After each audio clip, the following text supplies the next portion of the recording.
Bonjour, je m'appelle Johanna Thomas, je suis architecte. Bonjour, je m'appelle Vincent Rowe, je suis architecte aussi. Nous sommes le collectif Muro Atelier, un collectif d'art et d'architecture qui travaille autour du réemploi et de l'éphémère. On travaille aussi beaucoup à base de participatif et on aime bien questionner la circularité, le fait de marquer une présence dans un lieu. L'œuvre qu'on présente, elle s'appelle Ruine Mirage. C'est un projet qui présente une construction, ou plus particulièrement une ruine, au milieu du lit de la rivière, au milieu du lit du Renaison. Elle est composée de marbre et le marbre est une pierre qui représente l'éternité.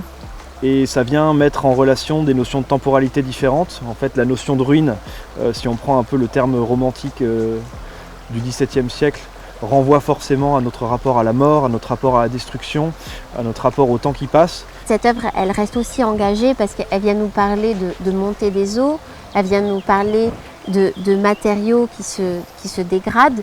Et c'est pour ça qu'on a voulu utiliser des matériaux qu'on vient changer de fonction, soit qu'on vient réemployer à d'autres fins. Et donc ici, la structure primaire est composée de fer à béton.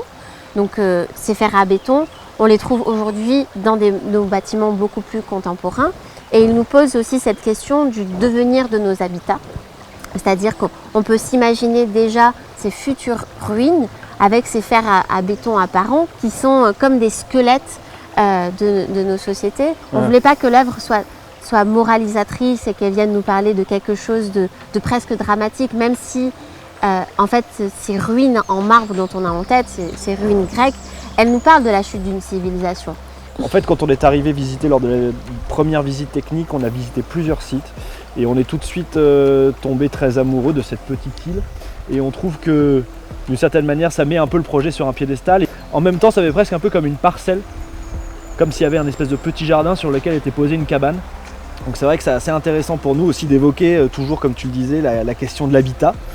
Et encore une fois, le plus important pour nous, c'était d'être le plus proche possible, voire sur le lit de la rivière, parce que, encore une fois, c'est mettre toujours ces rapports de temporalité différentes entre elles et qui vont s'entrechoquer. La question de l'eau qui coule, la question du temps qui passe, la question de la ruine, la question de la lévitation qui vient un peu capturer un moment suspendu.